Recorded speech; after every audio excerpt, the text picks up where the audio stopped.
औरतें तकबीर तहरीमा के वक्त कानों तक हाथ नहीं उठाएंगी। हम लोगों के लिए अभी हुक्म हुआ था कि आपने कानों की लौ तक हाथ उठाना है कि छू लेना है और हाथ को सीधा रखना है। तो हाथ तो हमारी बहनें भी सीधा रखें, लेकिन कानों तक ना उठाएं, बल्कि कांधों तक उठाएं। समझ रहे?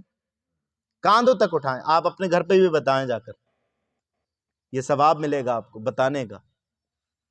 इल्म ऐसा है, जितना फैलाओगे उतना सवाब होगा। तो ये इरादा फरमा लें आप हजरात कि अभी जाकर इंशाल्लाह बताना है, और याद भी होगा इंशाल्लाह, लेकिन फिर भी एक बार बता देंगे तो आपको बताने का ही सवाब मिल जाएगा।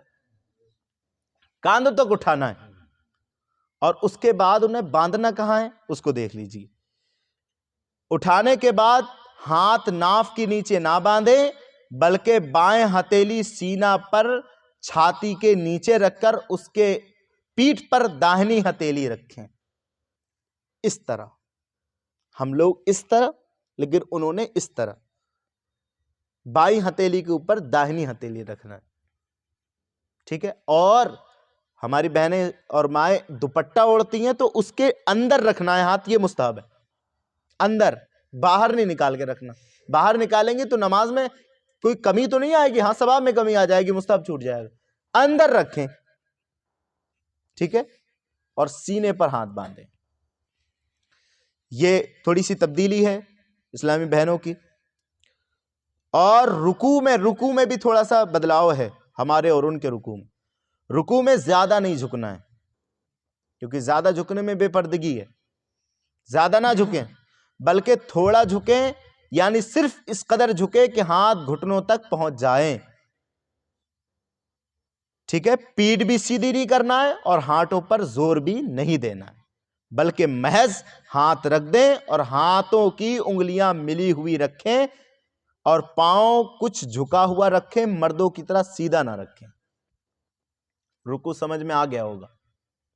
इस तरह बिल्कुल ज्यादा झोंकना नहीं है और हाथ बस पहुंच जाए घुटनों तक, इतना करना है। उंगलियों को फैलाना नहीं है, घुटने पे जोर देना नहीं है। ठीक है? इस तरीके से उन्होंने रुकू करना है। अब सजदा, उनका सजदा मैंने अभी इशारतन अर्ज भी कर दिया था कि जितना फैल कर मर्द करें उतना सवाब, औरतें जितना सिमट कर करें। तो वो सिमटना किस तरह वो सुन लीजिए। औरतें सिमट कर सजदा करें, यानी बाजुओं को करवटों से, बाजुओं को करवटों से मिला दें, और पेट रान से और रान पिंडलियों से और पिंडलियां जमीन से, इस तरह बिल्कुल सिमट कर। ठीक है? और कायदे में अर्ज किया था कि कायदा हम लोगों ने किस तरह बैठना है, पांव पर, लेकिन उन्हें पांव पर नहीं बैठना, वो देख लीजिए। कायदा में बाएं कदम पर ना बैठे, बल्कि दोनों पांव दाहिनी जानिब निकाल दें और बाएं सुरीन पर बैठे, दोनों पांव निकाल देना। ठीक है? अब अच्छा भाई, ये भी देखा जाता है कि हमारी बहनें, हमारी माएं, ये थोड़ी सी परेशानी हुई, थोड़ा सा दर्द हुआ।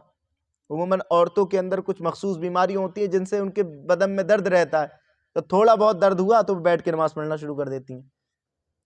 तो प्यारी इस्लामी बहनों, आप सुन लो, औरतों को भी क़याम जिस तरह मर्दों पर फर्ज है, इस तरह औरतों पर भी फर्ज है। जब तक आप खड़े होने के काबिल हैं, बैठ कर नमाज नहीं पढ़ेंगी। ये औरतों में देखा जाता है कि जरा सी परेशानी में बैठ कर नमाज पढ़, और हमारे मर्दों में भी।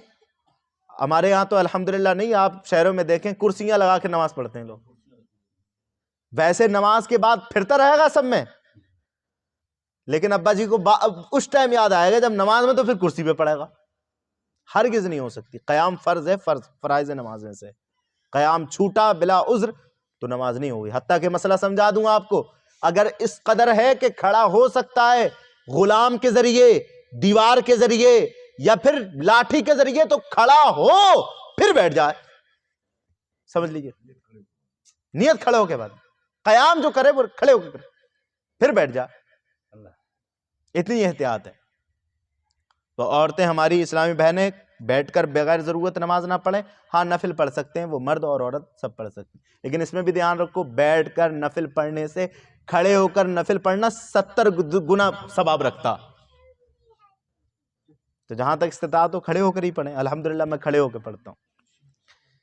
फर्ज और वाजिब जितनी नमाजें हैं उनमें बगैर उज्र बैठकर ना पढ़ें, और जितनी पढ़ चुकी हैं उनकी कज़ा करें, वो नमाज नहीं हुई।